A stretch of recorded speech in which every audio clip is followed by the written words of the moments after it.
His Excellency Kashim Shettima, Vice President of the Federal Republic of Nigeria. I request the protocol to escort His Excellency and invite him to address the Assembly.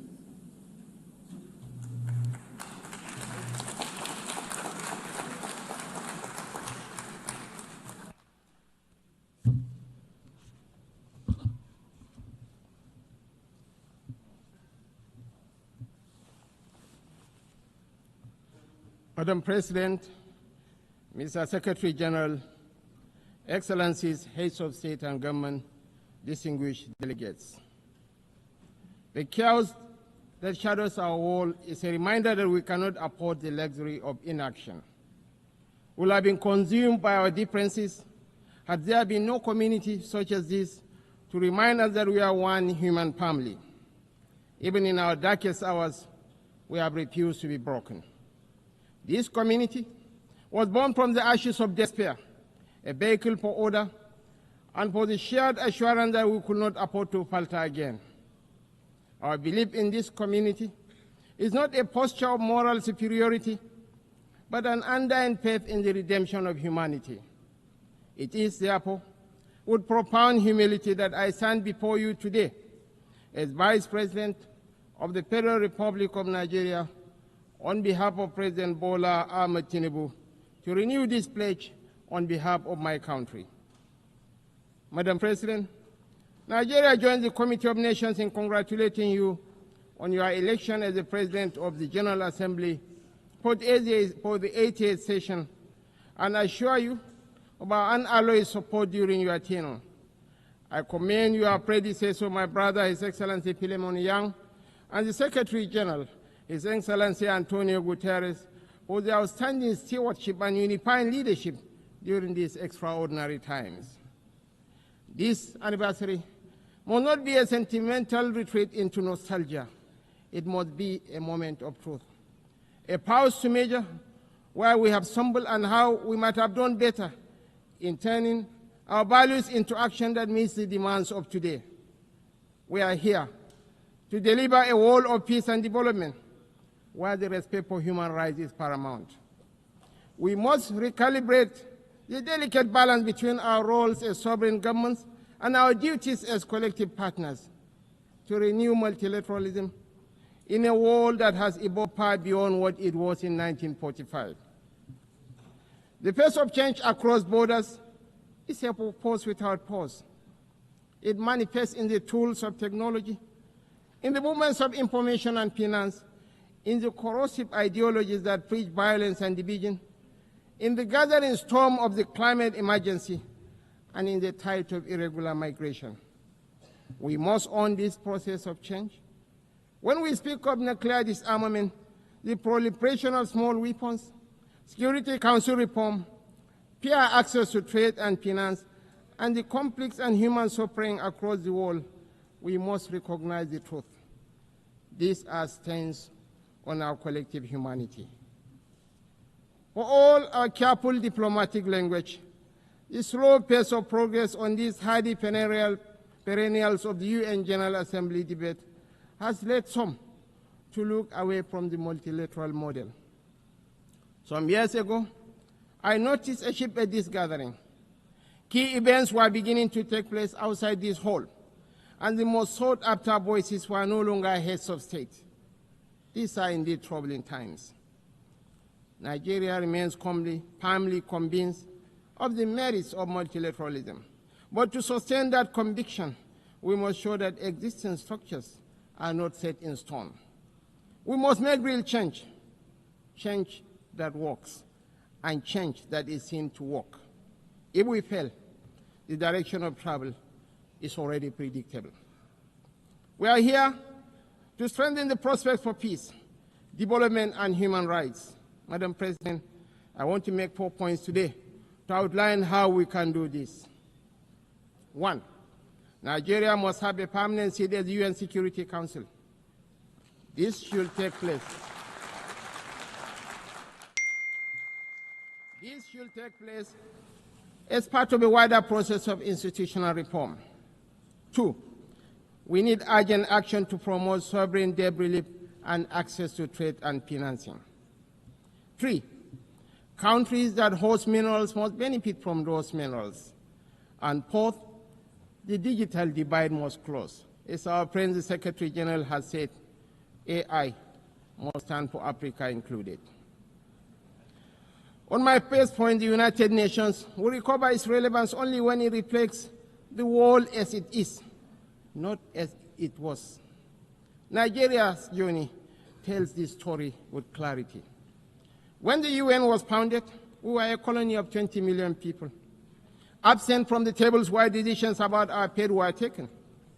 Today, we are a sovereign nation of 236 million people, projected to be the 3rd most populous country in the world, with one of the youngest and most dynamic populations on earth, a stabilizing force in regional security, and a consistent partner in global peacemaking. Our case for permanent seat at the Security Council is a demand for fairness, for representation, and for reform that restores credibility to the very institution upon which the hope of multilateralism rests. This is why Nigeria stands firmly behind the UN-80 initiative of the UN Secretary General and the resolution adopted by this Assembly on 18 July 2025, a bold step to reform the wider United Nations system for greater relevance, efficiency, and effectiveness in the face of unprecedented financial strain. We support the drive to rationalize structures and end the duplication of responsibilities and programs, so that this institution may speak with one voice and act with greater coherence. Madam President, Africa, none of us in this world can function peacefully in isolation. This is the heavy burden of sovereignty. Sovereignty is a covenant of shared responsibility, a recognition that our survival is bound to the survival of others.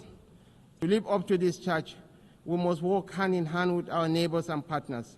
We must follow the trails of weapons, of money, and of people. For these forces, too often driven by faceless non-state actors, ignite the fires of conflict across our region. Madam President, Nigeria's soldiers and civilians carry a proud legacy. They have participated in 51 out of 60 United Nations peacekeeping operations since our independence in 1960. We have stood with our partners in Africa to resolve conflicts, and we continue that commitment today through the Multinational Joint Task Force. At home, we confront the scourge of insurgency with resolve. From this long and difficult struggle with violent extremism, one truth stands clear. Military tactics may win battles measured in months and years, but in wars that span generations, it is values and ideas that deliver the ultimate victory. We are despised by terrorists because we choose tolerance over tyranny. Their ambition is to divide us and to poison our humanity with a toxic rhetoric of hate. Our difference is the distance between shadow and light, between despair and hope, between the ruin of anarchy and the promise of order. We do not only fight wars, we pit and shelter the innocent victims of war.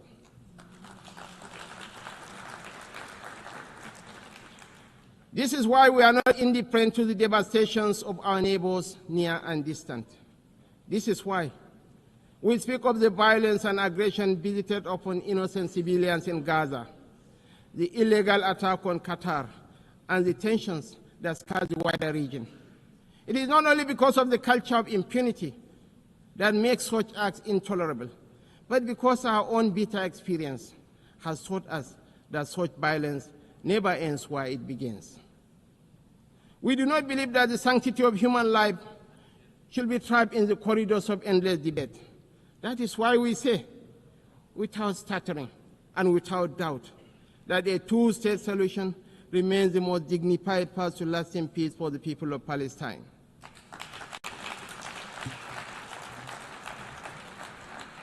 For too long, this community has borne the weight of moral conflict.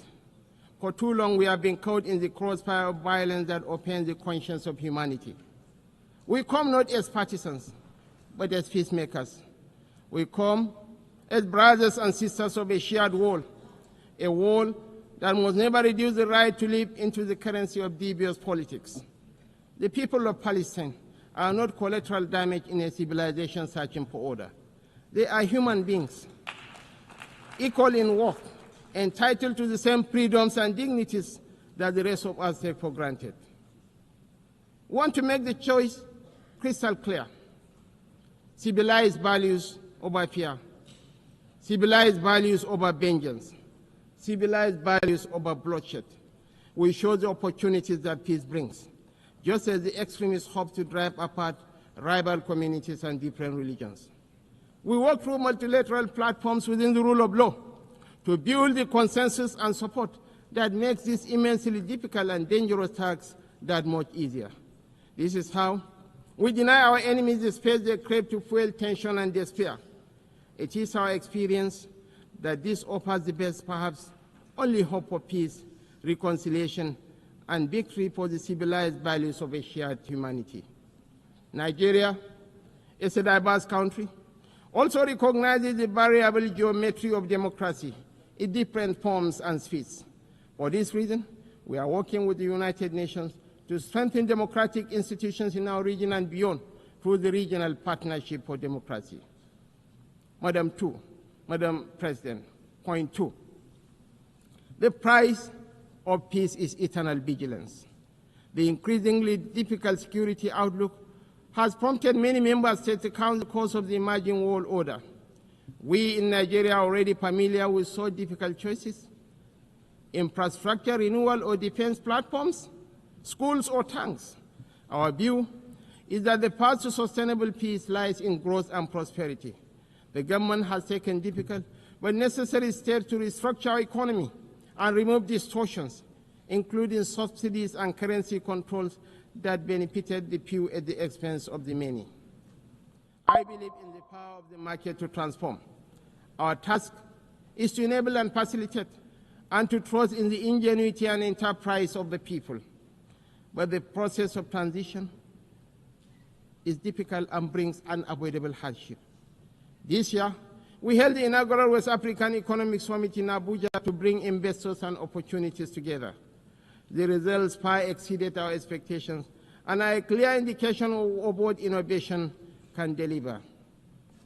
It is in that same spirit of dynamic review that I invite the United Nations to re-examine the best use of scarce resources. One critical area is climate change. It is not an abstract issue about an indeterminate fate to be settled at some distant point in the future. It is not even solely an environmental issue. It is about national, regional, and international security. It is about irregular migration. Truly, this is an everyone issue. We are all stakeholders, and we are all beneficiaries of the best outcomes.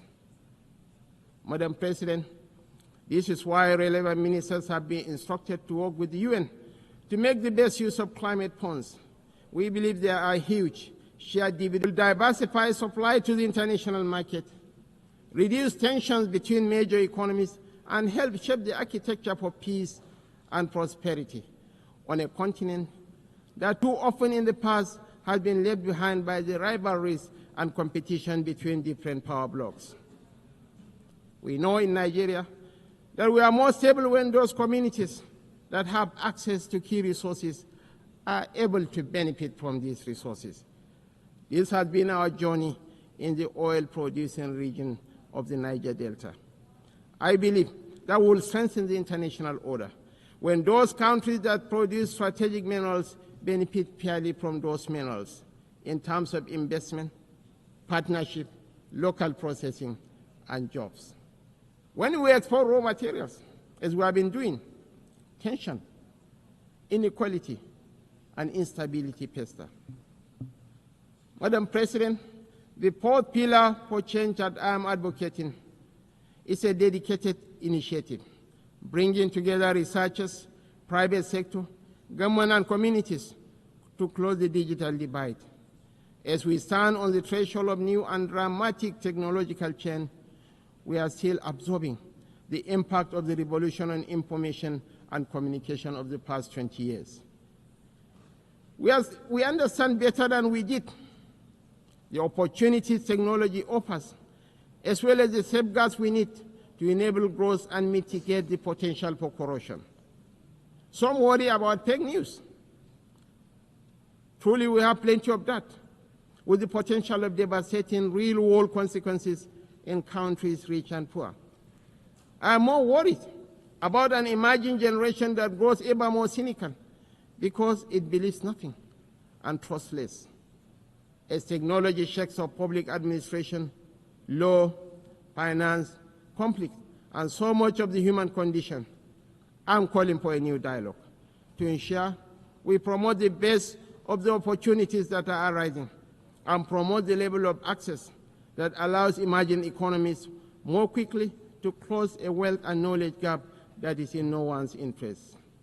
I join you today to reassert Nigeria's commitment to peace, to development, to unity, to multilateralism, and to the defense of human rights is beyond compromise. For none of us is safe until all of us are safe. The road ahead will not be easy, and we know there are no quick fixes to the trials that test the human spirit. Yet history reminds us that bold action in pursuit of noble ideals has always defined the story of the United Nations. Time and again, we have found the wisdom to balance sovereign rights with collective responsibility. That balance is once again in question. But I believe, quite passionately, that a renewed commitment to multilateralism, not as a slogan, but as an article of faith, remains our surest path forward. Nigeria dedicates itself fully and without reservation to that noble cause. I thank you all for listening. To the Member House of Representatives, to also thank Mr. President for his support, and we need a lot of collaboration with both the local communities, the presidency, and even the state. We are looking at two options. First is non-kinetic. As a government, we have put in machineries to start talking to the bandits, the other elements that are not in tandem with living peacefully. So as a government, we've created a Ministry of Nomadic and Pastoral Affairs to look at the issues of the Fulani headsmen. You need to understand that Niger State has the largest congregation in the world of Fulani headsmen. Niger State is 8.3 million hectares of land with bodies of water. The pastoral environment is very good for grazing. A lot of Fulani across the world, not just Africa, converge in Niger State. So we don't want them to leave. So we don't want any major military activities. We want to talk to them. But if we don't get to that level, then probably we have to go fully military.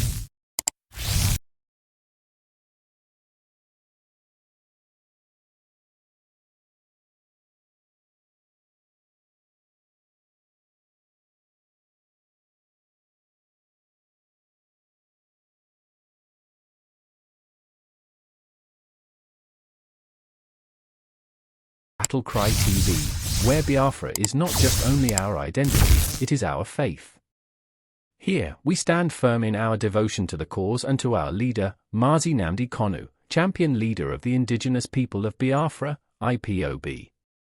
We bring you bold. Human rights lawyer, Femi Falana, has said that the All Progressives Congress, APC, and the People's Democratic Party, PDP, must urgently take legal steps to prove they are not terrorist organizations, following a recent Canadian court ruling describing them as such. Don't forget to like, share, and subscribe to stay connected to the heartbeat of the resistance. Thanks for watching, and may Biafra rise. The President